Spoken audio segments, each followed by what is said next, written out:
So hello everyone, welcome back to my YouTube channel. तो आज हम लोग करने वाले हैं सीबीएसई का ऑफिशियल योगा का सैम्पल पेपर।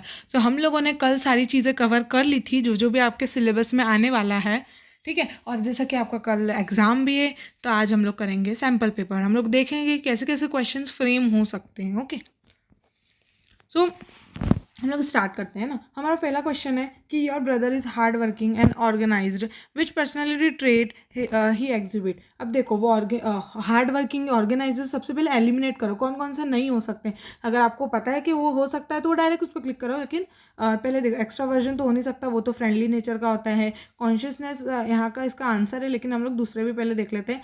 एग्रीएबल यानी जो हर सिचुएशन में एग्री हो जाता है, तो वो भी इसमें आएगा नहीं, फिट नहीं बैठेगा। इमोशनल स्टेबिलिटी ये भी नहीं आएगा भाई इससे। और इमोशनल और हार्ड वर्किंग से क्या है इसका डिफरेंस, कुछ भी रोल नहीं है ना, मतलब कुछ भी रिलेट नहीं हो रहा। तो सबसे पहला क्या, कॉन्शियसनेस। और ये पढ़ाया भी था कि हार्ड वर्किंग और ऑर्गेनाइज्ड उसमें आता है, ठीक है। फिर आता है कि इफ़ द सेल्स, अब यहाँ पर सेल्स के बारे में बताया है, ठीक है। सेल्स A1 एट सिलेक्टेड, अगर आपने A1 से लेकर B5 तक सिलेक्ट किया है तो क्या रेंज बनेगी।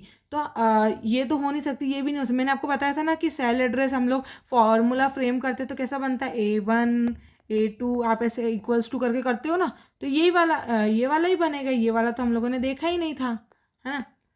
फिर आता है third, dash is not a part of non verbal communication, यानी कौन सा। अब ये तो पता बच्चा बता दे, अगर उसने नहीं भी पढ़ा ना तो पता होना चाहिए नॉन वर्बल का कौन सा पार्ट नहीं है। गेस्चर्स तो नॉन वर्बल में आते हैं, बॉडी लैंग्वेज भी नॉन वर्बल में आता है, सिग्नल्स भी आता है, लेकिन जो स्पीकिंग होता है ना वो हमारा जो स्पीकिंग होता है वो हमारा वर्बल कम्युनिकेशन होता है। कौन सा होता है, वर्बल कम्युनिकेशन, क्योंकि हम बोल के करते हैं उसको। फिर हमारा फोर्थ आता है कि which attitude would be required to buy Sonia to start a wedding entertainment company। तो अगर उसको स्टार्ट करना है तो कौन सा एटीट्यूड उसको रखना पड़ेगा। तो भाई पहला सेल्फ डाउट।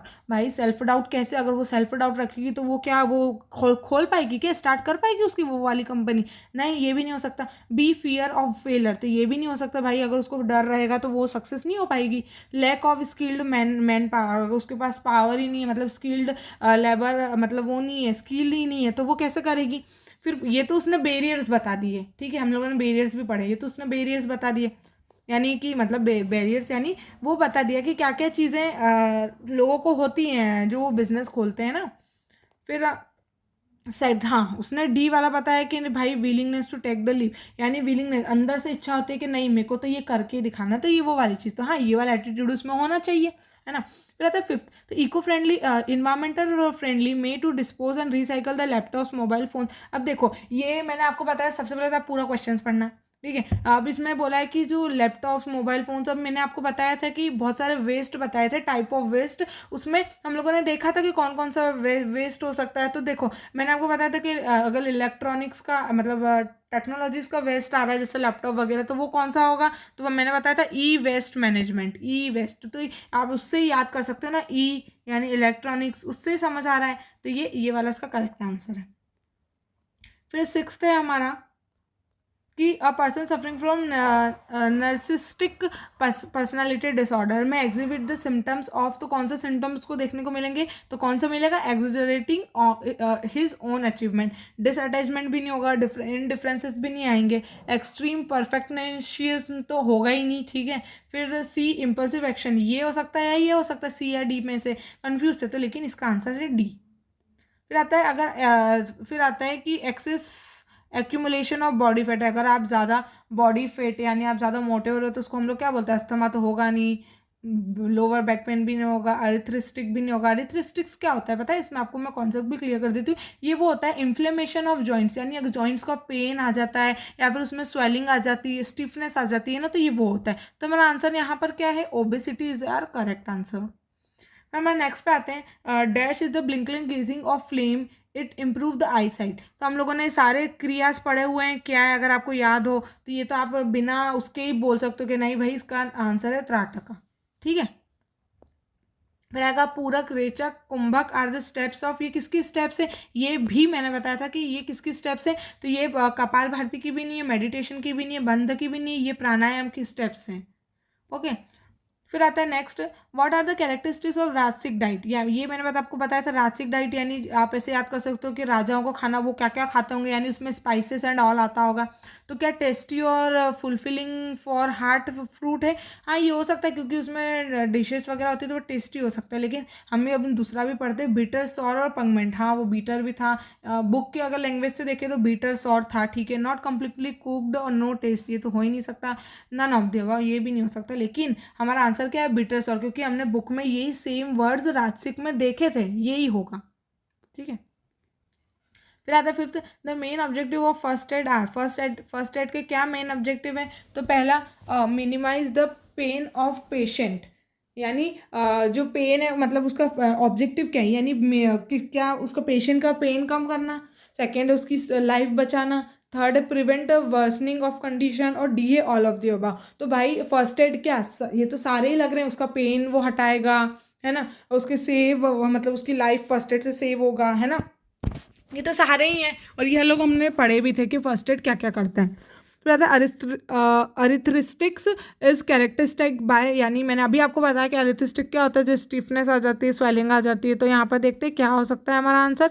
तो यहाँ पर हमारा answer increase in blood pressure, नहीं, ब्लड प्रेशर बढ़ जाएगा वो तो हमें हाइपर टेंशन बोलते हैं उसको। डिफिकल्टी इन ब्रीदिंग, नहीं, उसको तो अस्थमा वाली चीज़ हो जाती है। Swelling and stiffness of joint, जैसे कि मैंने बताया था, तो यही इसका करेक्ट आंसर है, ओके। फिर आता है during hypertension one must avoid. तो अपने को हाइपरटेंशन है तो हमको क्या क्या चीज़ें अवॉइड करनी चाहिए? तो पहला है सीजनल फ्रूट, फिर आता है फाइबर इनटेक, फिर आता है हेल्दी लाइफस्टाइल तो हो ही नहीं सकता, फिर आता है हाई सॉल्ट कंटेन। तो देखो बेटा, अगर किसी को हाइपरटेंशन हो रखा होता है ना, तो उसका ब्लड प्रेशर पहले ही बहुत ज़्यादा हाई या फिर कुछ हो जा, हाँ, मतलब हाई हो जाता है, ठीक है। तो उसमें क्या, हाई सॉल्ट कंटेंट वाला नहीं खाना चाहिए। तो इससे आपको न्यू चीज़ सीखने को मिली कि नहीं भाई, इसमें नहीं खाना चाहिए वो चीज़, है ना। फिर आता है the practice of pranayama involves drawing of air through the mouth. अब प्राणायाम करते हो तो उसमें कौन सी एक्टिविटी है जिसमें आप आपकी एयर माउथ से मतलब लेते हो, ठीक है। तो उज्जयी उसे, ये सारी प्राणायाम के टाइप से, हाँ, जो मैंने बताए हैं। लेकिन हम लोगों ने शीतकरी का इसका करेक्ट आंसर होगा। उसमें हम लोग माउथ से वो करते, एयर लेते। फिर आता है next, the practice of makes the skulls shine with purity. ये तो बहुत ईजी है, सबको आ जाना चाहिए था। इसकी डेफिनेशंस मैंने बताई भी थी कि क्या डेफिनेशंस है। धोती हो नहीं सकता, बस्ती भी नहीं हो सकता, नौली भी नहीं हो सकता, कपाल भारती, जो हमारे स्कल जो रीजन होता है ना, स्कल रीजन, उसको क्लीन करता है। ये क्या करता है? क्लीन करता है। फिर आएगा ब्रोंकियल अस्थमा इज डिसऑर्डर। तो सबसे पहले देखो, डिसऑर्डर ऑफ किसका डिसऑर्डर? अस्थमा, यानी कैसा लग रहा है कि हाँ ब्रीदिंग में कुछ दिक्कत हो रही है, ठीक है। तो हार्ट से रिलेटेड होगा कि स्टोमक से कि ब्रेन से कि लंग्स से? तो ये वाला जो अस्थमा होता है ना, ये लंग्स का डिसऑर्डर होता है, ये लंग्स में डिसऑर्डर हो जाता है, वो होता है ये। फिर आता है according to Shrimad Bhagavad Gita, perfection in yoga does not occur due to Shrimad Bhagavad Gita के आधार पे जो परफेक्शन, मतलब योगा में जो परफेक्शन है, क्यों नहीं आ पाता है? तो वो बताओ। प्रॉपर डाइट एंड बिहेवियर, ये तो हो ही नहीं सकता। प्रॉपर कर्मा, वो भी नहीं हो सकता। अगर आप प्रॉपर कर रहे हो तो क्यों होगा अकॉर्डिंग टू, है ना।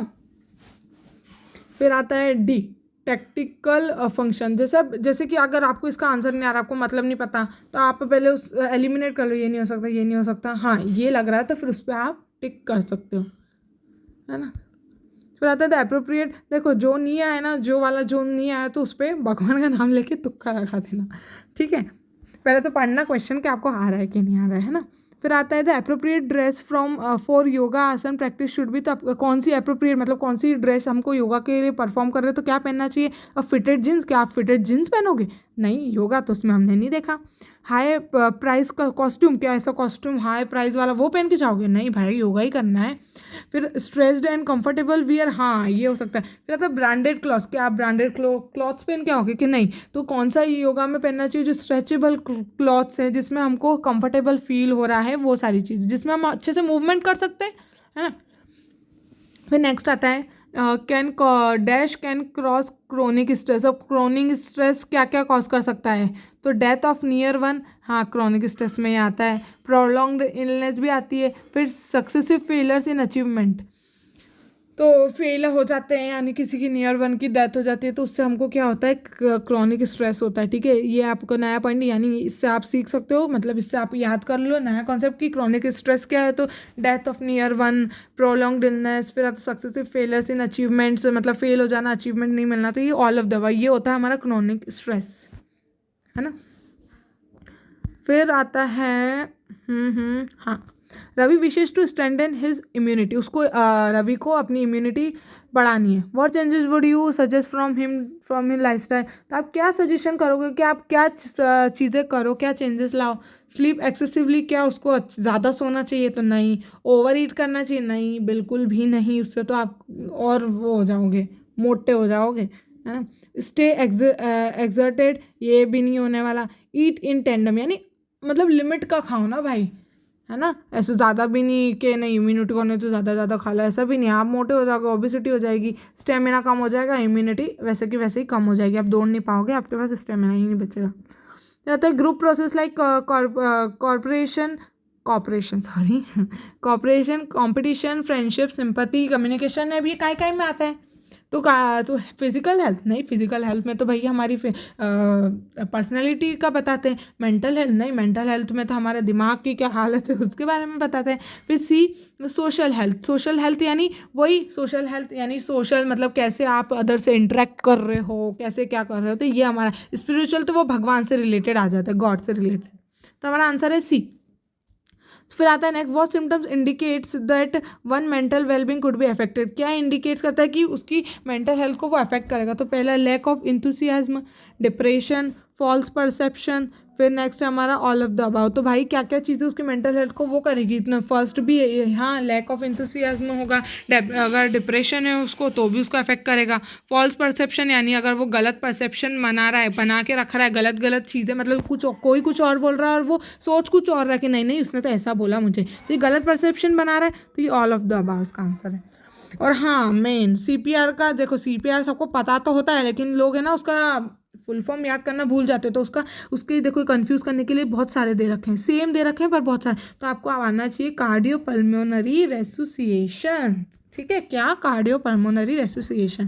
फिर आता है तपस, स्वाध्याय, ईश्वर प्राणिधारणा, किसके पार्ट से ये सब पढ़ा है, किसके पार्ट से याद करो। तो ये ज्ञान योगा के भी नहीं है, भक्ति योगा के भी नहीं, क्रिया योगा के भी, इसके तो हो ही नहीं सकते, तो किसके, कर्म योगा के ही, समझ आया।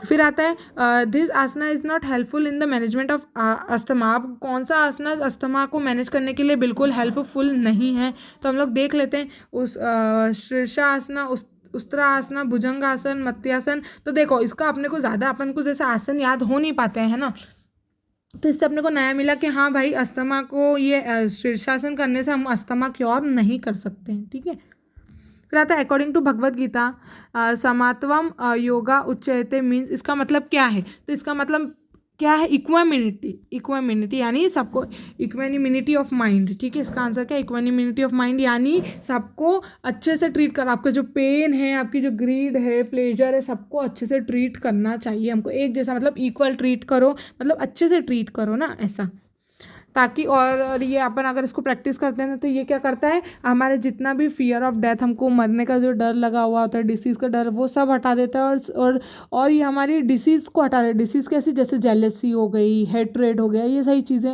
हटाता है अगर हम इसको प्रैक्टिस करते हैं तो ये उसमें बोला है कि सबको हमको लव और अच्छे से रखना चाहिए, लव बिल्कुल सबको अच्छे से ट्रीट करना चाहिए। हेट्रेड किसी के लिए, मतलब सब पेन वेन सबको अच्छे से ट्रीट करो। स्ट्रेस कैसे हो सकता है, तो राइज ब्लड प्रेशर, स्ट्रेस हो जाता है तो आपको क्या होता है, आपको ब्लड प्रेशर हाई हो जाएगा, आपका डाइजेस्टिव सिस्टम भी खराब हो जाएगा, मतलब हो जाता है ना, क्योंकि बहुत अपनी पूरी बॉडी में अगर स्ट्रेस का बहुत ज़्यादा इफेक्ट पड़ता है। फिर तो cause back pain, shoulder pain, तो ऑल ऑफ द अबाव ही इसका आंसर है ना, सब पे इफेक्ट पड़ेगा। फिर आता है योगा स्क्रिप्चर्स फॉर्मली इनकरेज योगिक ईटिंग शेड्यूल ऑल्सो कोल्ड। तो हाँ, तो योगा स्क्रिप्चर ईटिंग शेड्यूल किसमें बताया था, उसमें बताया था ना मितहरा में, कि आप सुबह उठो, वार्म वाटर लो, है ना, और उसके अंदर लेमन डालो। राजसिक डाइट तो हो ही नहीं सकता, तामसिक डाइट भी नहीं हो सकता, क्योंकि ये दोनों तो अनहेल्दी फूड का था, तो इसमें तो बताया नहीं, तो मितहर है ना इसका आंसर, बहुत ईजी था ये। फिर आता है यौगिक lifestyle helps to attain अब जो यौगिक लाइफस्टाइल है वो क्या मतलब अपने को मतलब ग्रहण क्या बोल सकते हैं, अटेंड मतलब क्या देती है ना। तो परफेक्ट हेल्थ, हाँ परफेक्ट हेल्थ देती है एक यौगिक लाइफस्टाइल। पीस ऑफ माइंड, हाँ हमारे माइंड को भी पीस करती है। रिलीफ फ्रॉम स्ट्रेस, स्ट्रेस से भी रिलीफ करती है। तो इसका आंसर तीनों ही है, तो ऑल ऑफ द अबव। फिर आता है धरना ध्यान समाधि आर द पार्ट ऑफ, हाँ तो देखो हम लोगों ने देखा था कि 8 लिम्स ऑफ योगा में जो 5 स्टार्टिंग के 5 थे उसको हम बहिरंग बोलते थे, और जो लास्ट के जो 3 बचते उसको हम अंतरंगा योगा बोलते थे। तो ये किसके पार्ट है, ये पार्ट है अंतरंगा योगा के। अगर इसमें ना 8 लिम्स दे देते ना, सबके नाम बोल देते, नियम आसना वगैरह वगैरह सबके नाम देते ना, प्राणायाम, तो वो अगर बोलते कि ये क्या, इसको हम लोग क्या बोलते हैं, इसको अष्टांगा बोलते हैं। अगर उसमें ऑप्शन आता है ना अष्टांगा का, तो हम लोग अष्टांगा नहीं, अष्टांग योगा उसको बोलते हैं। फिर आता है, अब हम लोग क्वेश्चन आंसर्स पे आ गए, ठीक है। अब क्वेश्चन आंसर्स में फर्स्ट क्वेश्चन है, we hear a lot about startup being founded this days, what are the main features of startup. अब मैंने आपको बताया था स्टार्टअप है ना, स्टार्टअप हम लोगों ने पढ़ा था, ठीक है। ये काई में पढ़ा था हम लोगों ने, बिजनेस जो हम लोग एंटरप्रेन्योरशिप में जो हम लोगों ने बात की थी ना, उसमें स्टार्टअप का आया था, है ना, पैराग्राफ। तो अब इसमें स्टार्टअप, इसमें कैसे आप मतलब क्या मेन फीचर्स है स्टार्टअप के, ठीक है। तो हम लोग पूरा आंसर पढ़ेंगे। और startup is a company that is the first stage of its operation. Startup यानी किसी कंपनी को स्टार्ट करना, तो सबसे पहला ऑपरेशन क्या होगा कंपनी का, यानी सबसे पहली चीज़ वो क्या करेगी कि वो उसका स्टार्टअप करेगी, यानी वो उसको अपनी कंपनी को खोलेगी, है ना। Startup come up with an innovative ideas with a purpose to create something that people want. ये कैसे स्टार्टअप क्या है, क्या करता है, इनोवेटिव आइडिया लाता है, और उनका पर्पस क्या होता है कि पीपल को जो चाहिए उनकी वांट्स को सेटिस्फाई करे, मतलब वो दे बना बना के, ऐसा। फिर आता है this could be anything from a product और सर्विस, और ये कुछ भी हो सकता है, यानी क्या देना लोगों को, क्या देना, तो वो कुछ भी हो सकता है, प्रोडक्ट बना के देना, सर्विसेज देना, सर्विसेज रेंडर करना अकॉर्डिंग टू देयर डिमांड, की जो डिमांड है वो बना बना के देना। तो ये उनका पर्पस होता है कि भाई उन्होंने स्टार्ट किए तो यही करेंगे वो लोग, इसी से कमाएंगे। एग्जाम्पल के लिए lot of startup has started online food delivery, जैसे बहुत सारे स्टार्टअप खुले हैं ना फूड डिलीवरी करने के लिए, जैसे जोमेटो वगैरह जो आपके आए हुए हैं ना। तो startup start with minimum investment, so they look for capital from a variety of sources. तो देखो जो स्टार्टअप होता है ना, वो छोटी सी इन्वेस्टमेंट से होता है, फिर वो सोचते हैं, फिर वो बड़ी इन्वेस्टमेंट, वो बड़ा स्टार्टअप कैसे करेंगे, तो वो सोचते हैं कि वो दूसरी सोर्सेज से अपना कैपिटल जनरेट करें, ठीक है। फिर आता है 7th वाला question, identify the factors that affect active listening. या एक्टिव लिसनिंग मैंने आपको बताया था, एक्टिव लिसनिंग यानी किसी सामने वाले को अच्छे से सुनना, अटेंशन पे करना, आई कांटेक्ट करना, और उसके साथ मतलब उसको क्रॉस क्वेश्चंस करना, है ना। तो ये होता है एक्टिव लिसनिंग। तो अब जैसे क्या क्या फैक्टर्स है जो एक्टिव लिसनिंग को अफेक्ट करेंगे, यानी क्या क्या आता है इसमें हम लोग बेसिकली बोल सकते हैं। तो पहला, with good listening skills, good listening skills से हम लोग क्या करेंगे, uh correct clear and conscious communication take. तो हमको कम्युनिकेशन हमारी अच्छे से होगी, ईजी होगी, क्लियर होगी, कोई मिसअंडरस्टैंडिंग नहीं होगी। फिर टू लिसन अटेंटिवली, अगर हमको अच्छे से सुनना है तो हम लोग क्या करेंगे, one must maintain an eye contact, हमको आई कॉन्टैक्ट बना के रखना है जो स्पीकर है, जो सामने वाला बोल रहा है। फॉर एन एग्जाम्पल, अगर मैं आपको समझा रही हूँ तो आप बिल्कुल अटेंटिव होकर वहाँ पर बैठो, आप मेरे से आई कॉन्टैक्ट करके बिल्कुल समझो, तो आपको वो चीज़ें समझ आएंगी, ठीक है। अवॉइड डिस्ट्रैक्शन, जो भी डिस्ट्रैक्शन है, जैसे आपका फ्रेंड बोल रहा है, अरे अरे उसको देख उसको देख उसको देख, ऐसा करके, तो ये सारे डिस्ट्रैक्शंस आपको अवॉइड करना चाहिए। फिर आता है कि गिव रेगुलर फीडबैक, फीडबैक दो कि हाँ मैम ये जो भी है, तो फीडबैक दो तो सामने वाले को भी अच्छा लगेगा कि नहीं बंदा सामने वाला सुन रहा है यार मेरे को, है ना। रिस्पॉन्ड करो, क्रॉस क्वेश्चन करो, आपके डाउट्स क्लियर करो, है ना। जैसा कि मैंने आपको सारी चीज़ें बताई, तो ये एक्टिव लिसनिंग में आते हैं। What are the green jobs, give example, write the benefits of green job. अब मैंने आपको बताया ग्रीन जॉब क्या होती है, जो कि इन्वायरमेंटल में होती है, यानी इन्वायरमेंट में क्या बोल सकते हैं हम लोग, इन्वायरमेंट में इन्वॉल्व होते हैं ना, वो वाली ग्रीन जॉब्स होती हैं। अब उसमें क्या क्या उसका एग्जाम्पल दो, और क्या क्या बेनिफिट्स होते हैं ग्रीन जॉब के। तो ग्रीन जॉब हेल्प्स टू, मैंने बहुत सारी चीज़ें बताई थी क्या क्या है, तो हम लोग एक बार पढ़ लेते हैं। Green job helps to restore and protect the environment. Green job क्या करेगी, रीस्टोर करेगी, और अपने सबसे मेन एम तो यही है ग्रीन जॉब्स का कि वो इन्वायरमेंट को प्रोटेक्ट करे, तो सबसे पहला तो हम लोग यही डालेंगे उसमें। फिर आता है the people are engage in producing products offer services that are environmental friendly and contribute to sustainable. People वो वाले प्रोडक्ट बनाएंगे जो इन्वायरमेंट के लिए अच्छे हैं, ठीक है, इको फ्रेंडली यानी प्रोडक्ट, है ना। जैसे कि एग्जाम्पल भी बोला है ना उसमें, तो हम लोग बोलेंगे, और बोल दिया था उनको कि भाई तुम ऑर्गेनिक फार्मिंग करो, है ना, ऐसा बोल दिया था। और उनको बोल दिया था, व्हीकल वाले को बताया था कि इलेक्ट्रॉनिक्स वो यूज़ करो। और ई ई ई वो ई टूरिज्म बताया था, सोलर पैनल इंस्टॉल करो, उसका भी बताया था, है ना। ये उसके एग्जाम्पल थे। व्हाट इज़ द इंट्रिंसिक और मोटिवेशन एंड एक्सट्रिंसिक, ये भी पढ़ाया है। इसमें क्या, इंट्रिंसिक यानी जो अंदर से आता है, एक्सट्रिंसिक यानी जो बाहर बाहर वाला अपने को मोटिवेट करता है, मोटिवेशन। इंट्रिंसिक यानी जो अपने को अंदर से आ रहा है कि वो अर्ज आ रही, मतलब हमको आ रहा है कि नहीं हमको करना है, अंदर से मोटिवेशन आ रहा है ना, और urge to do something, okay. और एक्सट्रिंसिक यानी जो बाहर से आ रहा है, कोई और हमको मोटिवेट कर रहा है और हम वर्क करने के लिए मोटिवेट हो रहे हैं, तो वो एक्सट्रिंसिक है। With the 10th, briefly explain some advanced feature of worksheet that helps to manage and organize large data। तो मैंने आपको बताया वर्कशीट क्या क्या करती है। हम लोगों ने स्प्रेडशीट देखी थी, है ना, स्प्रेडशीट देखी थी और प्रेजेंटेशन देखा था। स्प्रेडशीट में हमने वर्कशीट देखी थी ना, तो वर्कशीट हमको क्या क्या करती है, तो सबसे आप लिख सकते हो कि अपने को अपन उसमें फॉर्मूलाज बना सकते हैं, डेटा हम हमारा डाल सकते हैं, स्टोर कर सकते हैं, हम उसमें पासवर्ड लगा सकते हैं, है ना, हमारी उसको वर्कशीट को प्रोटेक्ट करने के लिए। सॉर्टिंग कर सकते हैं, यानी अगर मैंने आपको बताया था कि हाई 5 रैंक अगर कुछ लेना है तो आप सॉर्ट कैसे करोगे डाटा। फिल्टरिंग कर सकते हैं, है ना, ग्राफिकली शो कर सकते हैं। तो इसमें भी वही सेम चीज़ लिखी, using formulas data can be graphically presented, sorted and filtered and protected by a password. तो ये बहुत सारी और भी बहुत सारे हैं, आप कुछ भी बहुत सारे लिख सकते हो, मैंने आपको सारी चीज़ें पढ़ाई है। फिर आता है 11, what is the BMI of obese person, what cause obesity. तो BMI ओबेस पर्सन का क्या था, तो जो 30 के अबाव 30 या फिर 30 से हायर चले जाता है ना, हम लोग अगर कैलकुलेट करें तो हायर चले जाते हैं, तो उसको हम लोग ओबेस पर्सन बोलते हैं। और ओबेसिटी के क्या क्या कॉजेज हो सकते हैं, ओवर ईटिंग करना, फिजिकल एक्टिविटी नहीं करना, ये सारी चीज़ें। तो एक बार पढ़ भी लेते हैं। या देखो 30 और उससे ऊपर जो आते हैं, है ना, और कॉजेज़ क्या है, less physical activity, intake high calorie के फ्रूट एंड ये जंक फूड खाना, फ्राइड फूड, बहुत ज़्यादा ऑयली वाला खाना खाना, या फिर हार्मोनल डिसबैलेंस से भी हो सकता है, आप ये भी लिख सकते हो। हेरिडिटी से भी आ सकता है, स्ट्रेस से भी कोई मोटे हो जाते हैं, कोई पतले हो जाते हैं, ठीक है।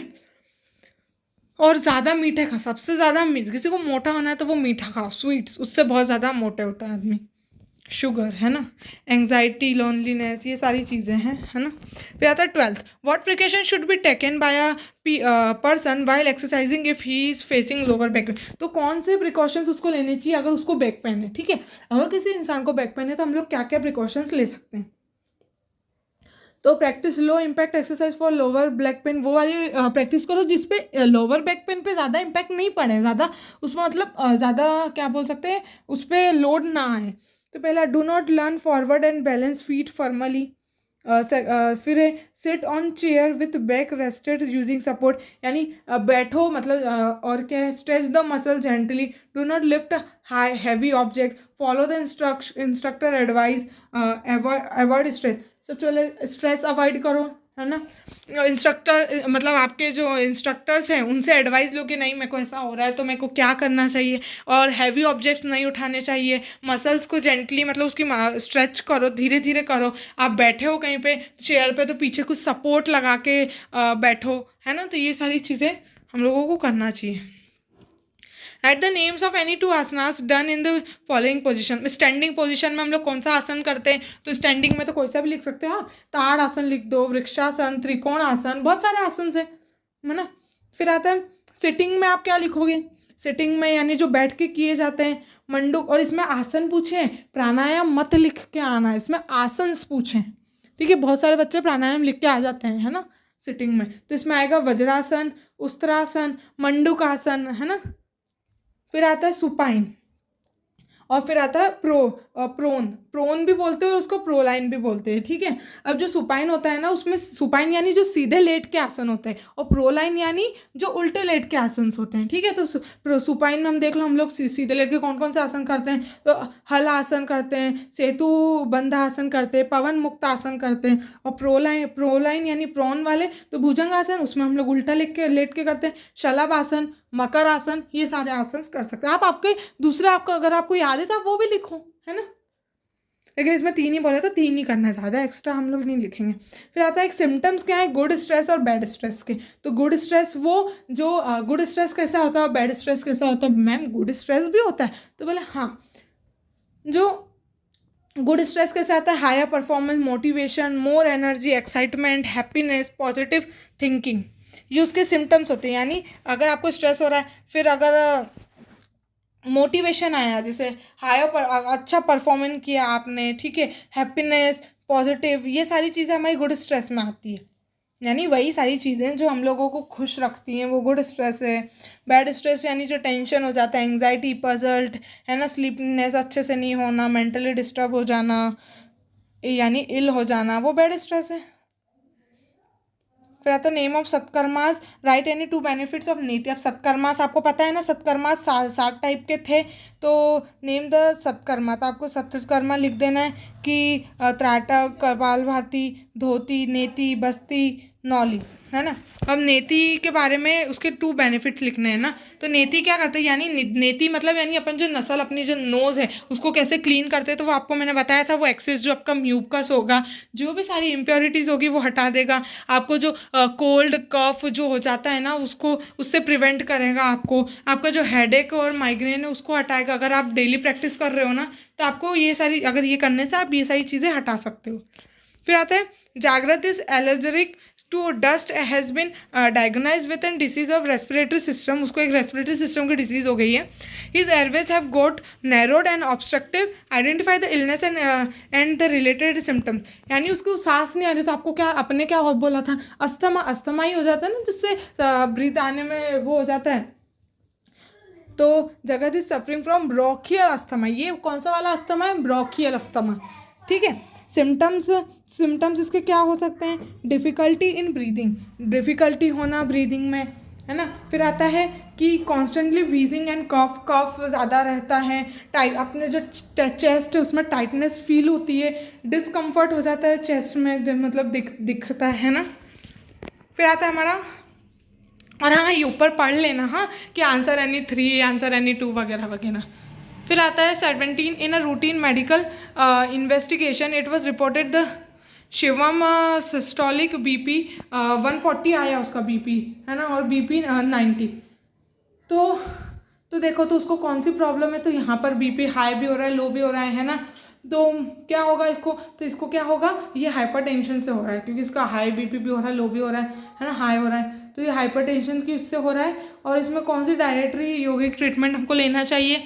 तो इसमें मेंटेन हेल्दी लाइफ करो, है ना, और अच्छा सा न्यूट्रिशन लो, रेगुलर एक्सरसाइज करो, ईटिंग जो आपकी ईटिंग हैबिट्स है वो सही करो, ज़्यादा तला गला मत खाओ, फ्राइड फ्रूट्स मत खाओ, फूड मत खाओ, जंक फूड मत खाओ, पिकल्स यानी अचार वगैरह, लेमन जूस इन सलाद,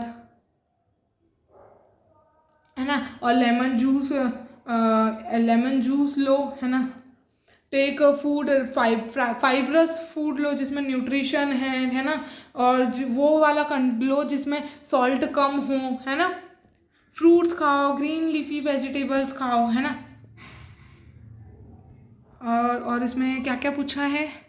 यौगिक ट्रीटमेंट पूछ लिया, ठीक है, ओके। यौगिक मैनेजमेंट भी पूछा है क्या? डाइटरी मैनेजमेंट और हाँ, डाइटरी और यौगिक का पूछा है। तो यौगिक में आप लोग क्या मैनेजमेंट करोगे? तो क्रियास कौन कौन सी करनी है यहाँ पे? जल नीति और सूत्र नीति, और योगा सुखस्मा और व्यायाम करना चाहिए, मतलब under the supervision of yoga instructor. Tadasana करो, कटी चक्रासन करो, है ना, और रिलैक्सिंग आसना भी करो, शव आसन, ये बेस्ट है ना, हाइपरटेंशन अगर हो रहा है तो शव आसन करो, मेडिटेशन करो, ओम चैंटिंग वगैरह वगैरह करो। फिर आता है 18, discuss importance discuss important point that should be kept in mind while performing आसनास। तो क्या क्या हमको आसनास करते टाइम क्या क्या हमको प्रिकॉशन, मतलब ध्यान रखना चाहिए कि हमको क्या क्या। तो सबसे पहले कि उस प्लेस पर रहो जो कि स्टडी काम हो, है ना, ज़्यादा ऐसी बहुत देखो, सबसे पहले तो हम लोग आसना समझते हैं कि आसना होता क्या है। तो आसना वो वाली पोजीशन जिसमें हम स्टडी है, यानी काम है, क्वाइट है, और हमारी फिजिकली और मेंटली बहुत हम लोग कंफर्टेबल है ना, तो वो होती है हमारी क्या, आसनास होते हैं वो, ठीक है। तो अब क्या क्या हमको देखना चाहिए, तो पहला है early morning is the best. तो आसना को हम लोगों को कब करना चाहिए, मॉर्निंग में करना चाहिए। वेल वेंटिलेटेड प्लेस होनी चाहिए, है ना, उसमें कोई भी आर्टिफिशियल एयर नहीं होनी चाहिए, ओपन एयर का होना चाहिए वो। और जो वुमेन प्रेगनेंसी में जो उनको फर्स्ट 3 मंथ में उनको अवॉइड करना चाहिए, मेंस्ट्रुअल साइकिल जिनको चल रही होती है गर्ल्स को, उनको भी अवॉइड करना चाहिए ये, है ना। और ये सुपरविजन ऑफ द आपके योगा टीचर के अंडर में करना चाहिए, अगर आप ज़्यादा अच्छे से आपको नहीं आता है तो। और क्या कर सकते हो, ऑलवेज ब्रीथ थ्रू नोज़, अपने को नोज़ से ही मतलब ब्रीथ करना है। हाँ, तो ऐसे बहुत सारे आप यहाँ पे पढ़ लेना, ये डिस्क्रिप्शन में ये पूरा मैं डाल दूँगी लिंक, है ना, तो आप ये कर सकते हो।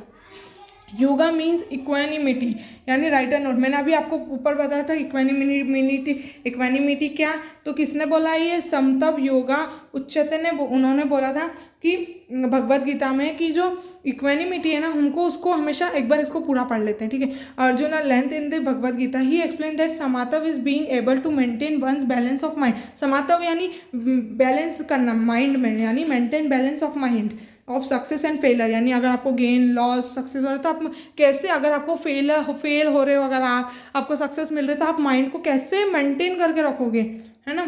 और ये we are excited in the situation and of pleasure, we become sad when it is negative situation. अब हम लोग अगर अच्छी सिचुएशन है तो हम अच्छे खुश हो जाते हैं, लेकिन जैसे ही सैड सिचुएशन आई तो हम सैड हो जाएंगे भाई, तो ये तो डिसबैलेंस हो रहा है ना माइंड में। तो इक्वानिमिटी यानी ये कि सबको ट्रीटिंग ऑल पेन और pleasure in same way with love, सारे पेन को भी और खुशियों को भी हमको अच्छे से विथ लव हमको उसको ट्रीट करना चाहिए, है ना। ऐसा नहीं है दुख आया तो फिर ऐसे ही हो गए बिल्कुल, है ना। और अगर इक्वानिमिटी अगर आप ये प्रैक्टिस करते हो ना, तो ये क्या करेगा, fear of disease, fear of death उसको अपने माइंड से हटा देगा। और उसके कॉजेज, सबसे पहले तो क्या कॉजेज हैं इन सब डिसीज, जैसे जेलेसी, हैट्रेड, एंगर, जो ये सारी चीज़ें, ये करोगे ना तो ऑटोमेटिकली ये सारी चीज़ें डिसअपियर हो जाएंगी और आपका माइंड शांत हो जाएगा। Briefly explain the with examples of balance diet आपको पता है वो सारे न्यूट्रिएंट्स जो आपकी बॉडी में नेसेसरी हैं, है ना। फिर आता है मैक्रोन्यूट्रिएंट यानी वो कार्बोहाइड्रेट, फैट, प्रोटीन जो कि लार्ज रिक्वायरमेंट होती है, उसकी लार्ज प्रोपोर्शन में रिक्वायरमेंट होती है। माइक्रो यानी छोटे विटामिन और मिनरल आता है जिसमें।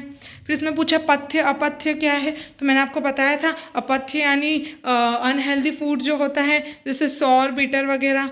और जो पथ्य होता है उसमें वो हेल्दी फूड होता है, जिसमें पथ्य को हम लोग होलसम फूड बोलते हैं और अपथ्य को अनहोलसम। ये सब सारी चीज़ें आप पढ़ लेना, है ना।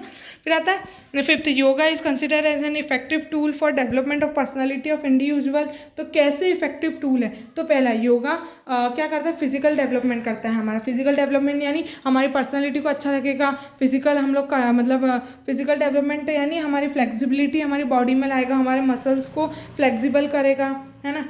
और कॉग्निटिव डेवलपमेंट यानी अगर आप सूर्य नमस्कार, त्राटक, प्राणायाम करोगे ना तो ये आपको क्या करेंगे, आपकी ब्रेन को, आपकी मेमोरी पावर, कॉन्सेंट्रेशन पावर बढ़ाएंगे, थिंकिंग जो अटेंशन बढ़ाएंगे, है ना। ये सारी चीज़ें आप अगर योगा करते हो तो आपको मिलेंगी।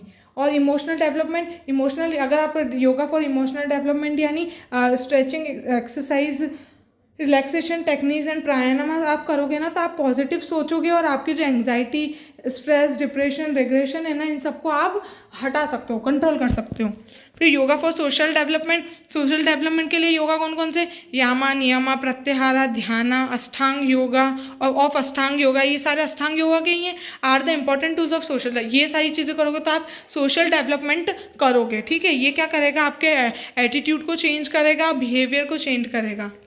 क्या था योगा फॉर स्पिरिचुअल डेवलपमेंट, अगर आप मेडिटेशन, चैंटिंग करोगे, यामा नियमा वाले करोगे ना योगा परफॉर्म, तो आपको क्या होगा, वो गॉड की तरफ आपको ले जाते हैं, यानी स्पिरिचुअल, है ना। तो ये आपको स्पिरिचुअल डेवलपमेंट लाने में हेल्प करेगा। सो ठीक है गाइस, ये हम लोगों ने पूरा सैम्पल पेपर कर लिया है। ये आई होप ये वीडियो आपको अच्छा लगा होगा। एक बार इसके सारे क्वेश्चन आंसर्स पढ़ लेना ताकि आपको राइटिंग स्किल्स भी आपकी अच्छी हो और आप वहाँ पर जाके आंसर्स लिख पाओ। Okay, and for such content subscribe to my channel Schooling Gyan.